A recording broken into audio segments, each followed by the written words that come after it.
can't tell anyone except my agent Barry. Damn it, Barry, they'll kill her! You're my best friend, and I'm worried that you're not right in the head. The ransom is a manuscript I supposedly wrote that's coming true before my eyes. It happened just the way it was on that page. So dark. I have found only a few scattered pages. I want the entire manuscript. The deadline is in 2 days. I found Mr. Wake's pages. Good girl. How the hell did she get her hands on the manuscript anyway? I don't know. She's resourceful.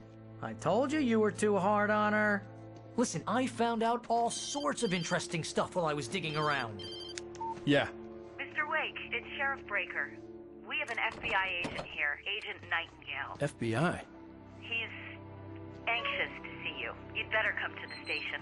Okay, I'll be right over, Sheriff. Let's make this quick, huh?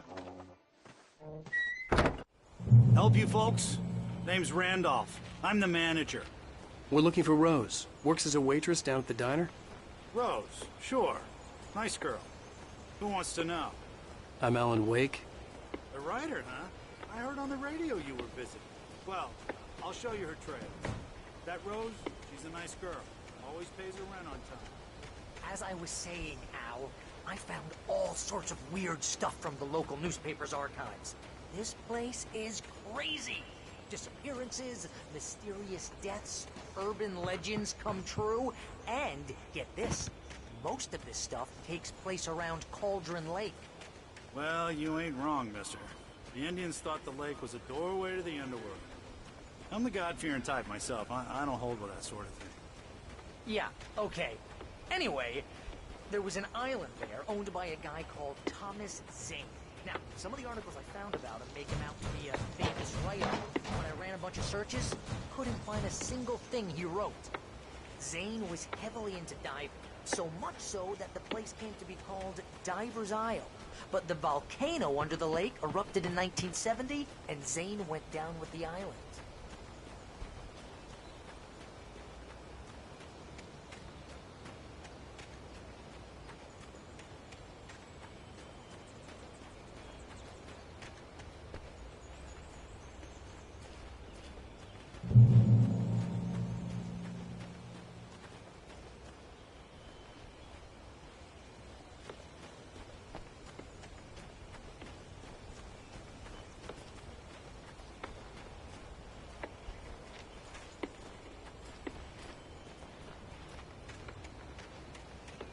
Yeah, how about that? It was there in the morning, as if it had fallen from the sky. But it would take a tornado to lift something like that. We're damn lucky it didn't crush any of the trailers.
Come on, mister. I'll take you to Rose's trailer.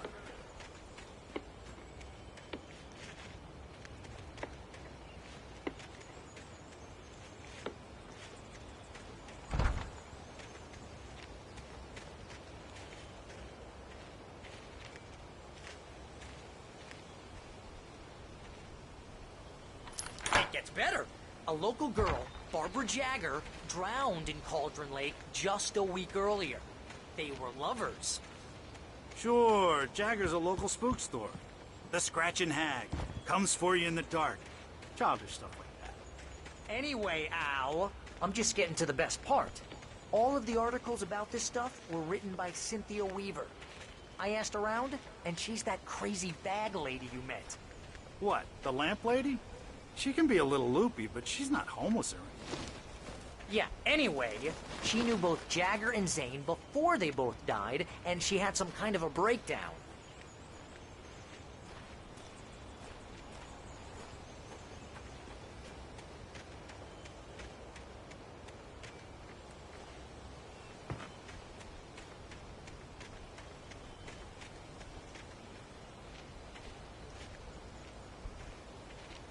Well, mister, this here's Rose's trailer. You mind me asking what you want with her? We're just here to talk to her, pal.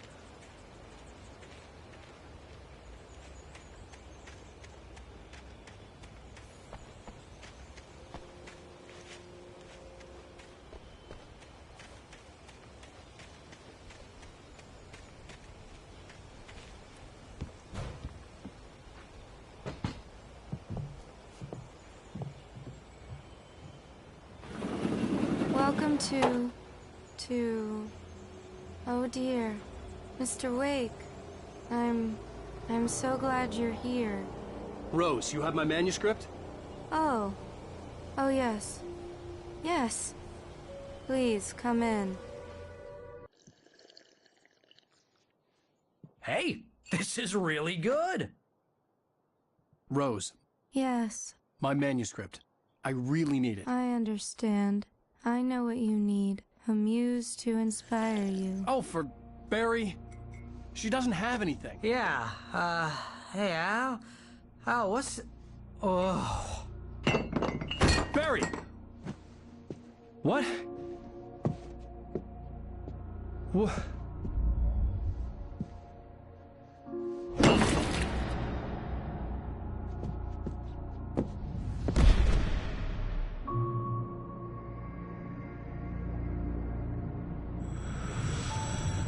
It's coming for you, hiding in my barber's skin. I'm too weak to stop it. You must turn the lights on. I promised I'd come visit you and your lovely wife. You must finish what you started. I insist.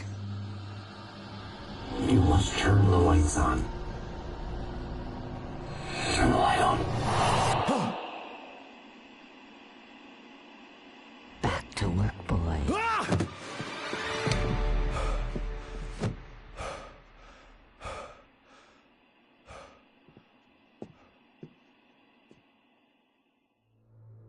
I felt nauseous, hungover.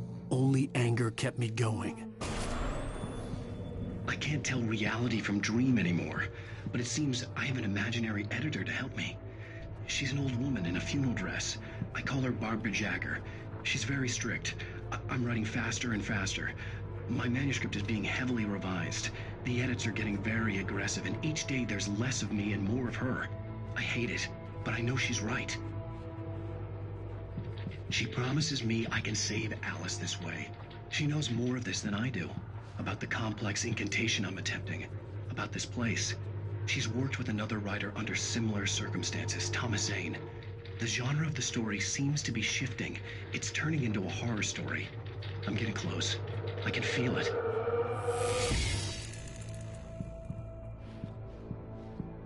Rose took a day from me. I had less than 12 hours left to meet the kidnapper.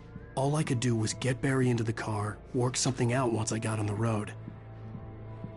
Barry was out of it. He was way too heavy to carry. You're right. I deserve more money. I'm so handsome.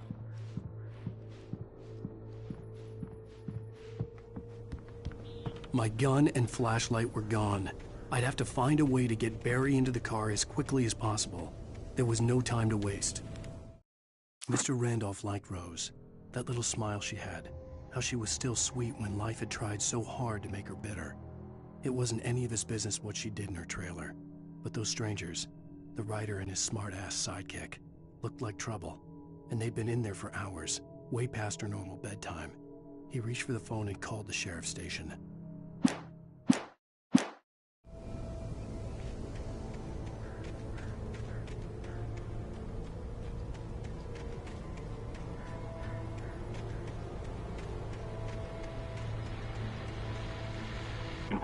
I just stepped outside to catch a breath of fresh air. Let me tell you, the weather's getting heavy.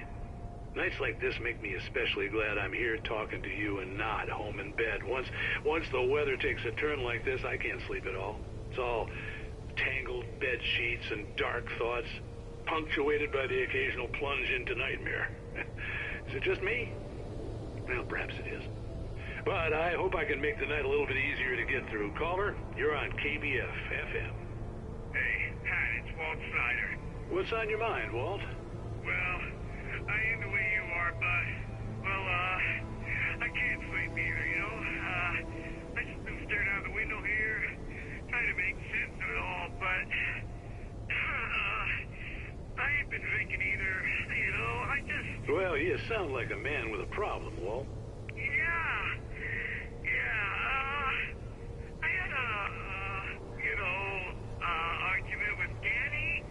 You know Danny, and, then I got in trouble with the law, you know, and, I'm just, well... I heard something like that, Walt. Yeah, well, you know, Danny's my best friend, and, he let me on bail today, and now I'm just alone here at the window, you know, waiting. Man, and there's something in the air tonight, man.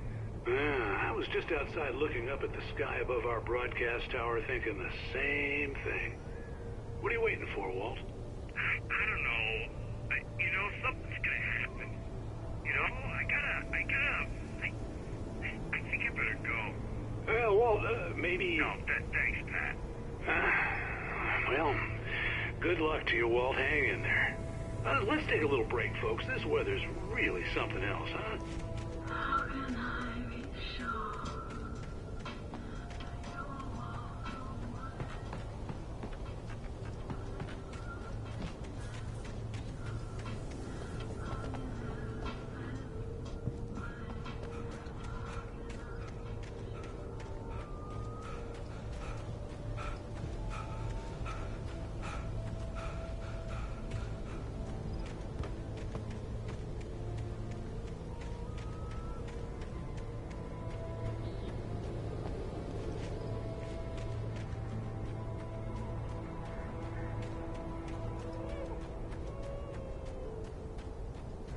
Oh, you're gonna get it now. God knows what you've done to that poor girl. This is Agent Nightingale, FBI!